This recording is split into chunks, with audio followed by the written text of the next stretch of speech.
Basara triple ఐటీలో విద్యార్థులకు సీట్ల కేటాయింపు వివాదాస్పదంగా మారడానికి కారణమేంటి? ఇందులో బడుగు బలహీన వర్గాలకు నష్టం తెచ్చిపెట్టే అంశమేంటి? ఎస్టీ కేటగిరీతో సమానంగా ఈడబ్ల్యూఎస్ కేటగిరీ వారికి సీట్లొస్తే బడుగు విద్యార్థులు నష్టపోవాల్సిందేనా? కొత్తగా వచ్చిన రిజర్వేషన్లు ఎవరి కొంప ముంచుతున్నాయి? నిర్మల్ జిల్లా బాసర ట్రిపుల్ ఐటీలో అడ్మిషన్ కోసం వచ్చిన దరఖాస్తులను పరిశీలించిన అధికారులు ఎంపికైన విద్యార్థుల జాబితాను ప్రకటించారు. అందులో ఎస్టీ కేటగిరీ వారితో సమానంగా ఈడబ్ల్యూఎస్ కేటగిరీ వారికి 196 సీట్లు దక్కాయి. వీరికి రిజర్వేషన్ పరంగా కేవలం 564 మార్కులు వస్తే సీటు దక్కగా ఎస్టీలకు మాత్రం 569 మార్కు సాధిస్తే తప్ప సీటు రాలేదు.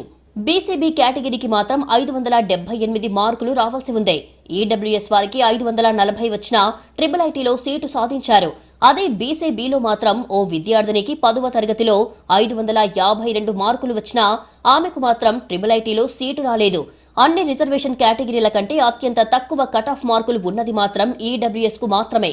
ట్రిపుల్ ఐటీ మొత్తం కట్ ఆఫ్ మార్కుల్లో అందరికంటే తక్కువ అంటే కేవలం 564 మార్కులు వస్తే సీటు సాధించింది మాత్రం ఈడబ్ల్యూఎస్ కేటగిరీ వాళ్లు మాత్రమే.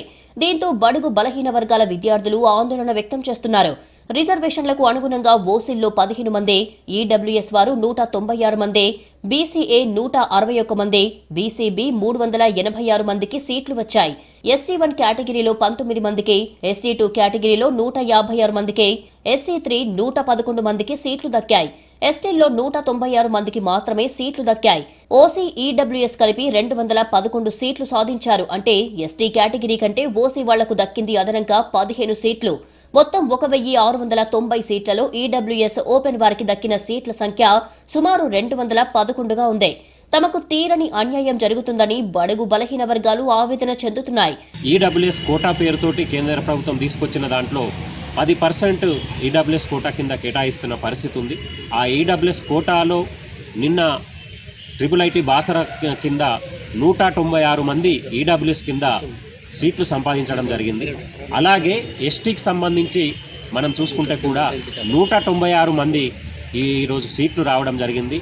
కింది అట్టడుగు వర్గాలు, కింది కులాలు, పేదలు, సమాజానికి దూరంగా బతుకుతున్న ఎస్టీలకు సమానంగా ఈరోజు రెడ్డీస్ ఎవరైతే ఈడబ్ల్యూఎస్ కోటా కింద రెడ్డీస్ కానీ పెద్ద కులాలు ఏవైతే ఉన్నాయో వాళ్ళకు కూడా సమానంగా సీట్లు రావడం అనేది ఇది సామాజిక అంతరాన్ని పెంచుదది తప్ప ఇది తగ్గించదు. మొత్తం 1690 సీట్లకు గాను బాసరకు 1509 మంది, మహబూబ్ నగర్ కు 181 మందిని సెలెక్ట్ చేశారు. ఇక జిల్లాల వారీగా చూస్తే ఈడబ్ల్యూఎస్ 801 దరఖాస్తు చేసుకోగా అందులో 196 మందికి సీట్లు వచ్చాయి. ఓసీల్లో 251 మంది అప్లికేషన్లు వస్తే అందులో 15 మందికి సీట్లు దక్కాయి. అదే ఎస్సీ, ఎస్టీ, బీసీల్లో వేల సంఖ్యలో దరఖాస్తులు వస్తే సీట్లు వచ్చింది మాత్రం 200 లోపే. కొత్తగా తెచ్చిన ఈడబ్ల్యూఎస్ రిజర్వేషన్ కేవలం బీసీనే కాదు, ఆఖరికి ఎస్సీ, ట్రైబల్స్ ను సైతం తీవ్రమైన దెబ్బ కొడుతున్నాయి. 196 సీట్లు ఈడబ్ల్యూఎస్ పేరు వచ్చినాయి. ఇంకా ఓసీలు ఎత్తికి అది కామన్. అది బీసీ విషయాన్ని మాట్లాడుతున్నాను నేను కాబట్టి బీసీఏలో 161, బీసీబీలో 386, బీసీడీలో 16. ఈ విధంగా చూస్తుంటే ఇంత బీసీ జనాభాలో ఎక్కువ ఉన్నా కానీ దీంట్లో పంపకాలు మాత్రం బాగా అన్యాయం జరిగిందని మేము దీన్ని పూర్తి ఆవేదన వ్యక్తం చేస్తున్నాము. అదేవిధంగా ఖచ్చితంగా ఈడబ్ల్యూఎస్ జనాభా ఎంత ఉంటుంది? జనాభా కంటే అధికంగా వాళ్ళు లాభం పొందుతున్నారు. ఈ రోజు చూస్తుంటే జనాభా 10% ఉండరు వాళ్ళు. కానీ 10% కంటే వాళ్ళ పేద ప్రజలు ఎంత ఉంటుంది? ఈడబ్ల్యూఎస్లో పేద ప్రజలు ఉండేది ఒక 2-3% ఉంటారు. కానీ 10% చేసి అమలు జరుపుతున్నారు. ఓసీ కేటగిరీలో ఉన్న విద్యార్థులు ఆర్థికంగా వెనకబడిన వారని సర్టిఫికెట్లు తీసుకుంటే వారికి 196 సీట్లు వచ్చాయి. అలాగే అదే ఓసీల్లో ఉన్న 15 మందికి సైతం సీట్లు వచ్చాయి.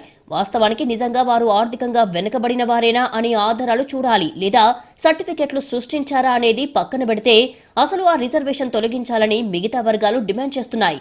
కేవలం బాసర ట్రిపుల్ ఐటీ సీట్ల కేటాయింపులోనే ఇంత అన్యాయం జరిగితే ఉద్యోగాల ఎంపిక, ఇతర సీట్ల కేటాయింపులో బడుగు బలహీన వర్గాల విద్యార్థులు ఎక్కువగా నష్టపోతున్నామంటున్నారు.